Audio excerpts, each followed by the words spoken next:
Hey, it's Rachel from All About Planners. In this video I'm doing a review of the Kikki Grid Journal. So they previously had another edition of this notebook, and it had Write It Down on the cover, and it was a bit more interesting than this just plain black cover. However, they don't sell it anymore, and I thought they were never going to get back in stock. They just reinvented it with this plain cover, so it could be gender neutral. It is a hardcover. It has stitched binding. It's about the actual pages part will probably be just over 1 centimeter thick, but obviously a bit thicker if you add the cover in. In terms of the page size, it is a portable size and a bit smaller than most of the dot grid notebooks. It is about 5.5 inches wide by about 8 inches high. So let's have a look inside. One of the key differences between this notebook and pretty much any other bullet journal type notebook that I've seen is that the paper has little squares, little crosses, little like plus signs to create the squares rather than a dot grid. So do I prefer this style versus a dot grid? I'd have to say I prefer dot grid. I think it's less busy. As you can see with this pre-printed page that they have, you see the part of the other like the up of the cross, and it's just kind of annoying in my opinion. I'm not really a fan of it. I much prefer dot grid, but if you want to try something different, you could give this one a go. So it has a 1-page contents, and then the rest is just the plain plus sign grid throughout. There is a couple of templates at the back here with this little pocket folder thing built into the back of the cover to help you rule them up. So you've got a weekly layout, bucket list, TV shows and movies, birthdays and anniversaries, although you could always just repurpose that, you know, just not trace anniversaries and put something else in there. A couple of random quotes, places to eat. There is a 2-page monthly calendar, just order wrong there, like that. You can of course just rule off whatever you like, but they include a couple of templates if you want to. Personally, what I do when I get a dot grid notebook that I'm using, at the front of the book I'll write down a couple of stats, so like the number of dots going down the page, the number across. If I want to do a 1-page horizontal, you know, with an even amount of space for each, then I'll put, you know, I need 5 dots between each line. So I kind of do like a quick reference chart that way, but you can use these templates if you want. And then a daily notes, which obviously you could convert and put whatever title you want there if you don't like the pre-done ones. I did use one of these templates just to test it out, to drop a spread.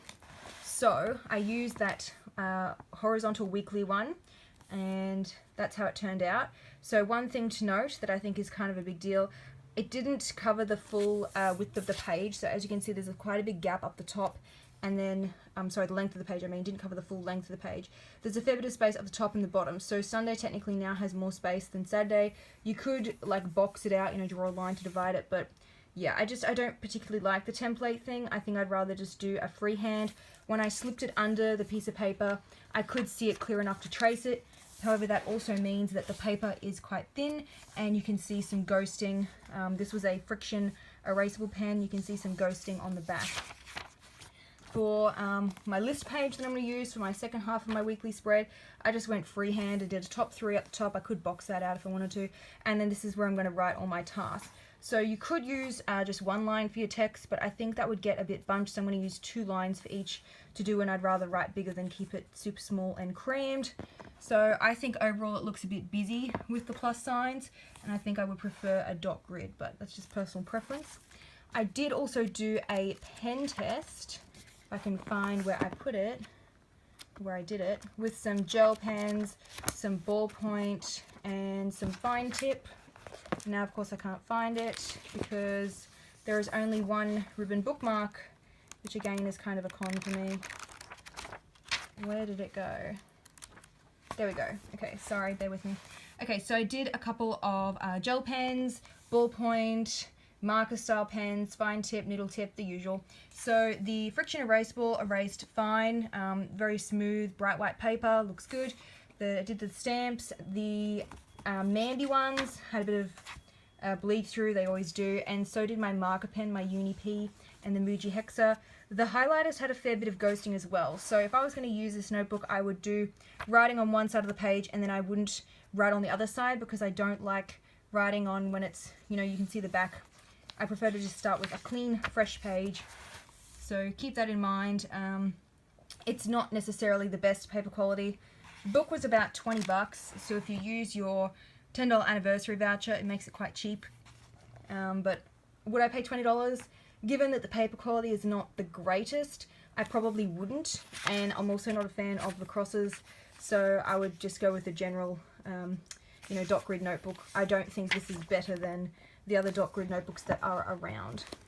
So I hope you found this review helpful. I'll include some links below to some other Kikki K planner reviews that I've done. They'll be linked below. Don't forget to subscribe. I usually post a couple of planner review videos each week. See you in the next one.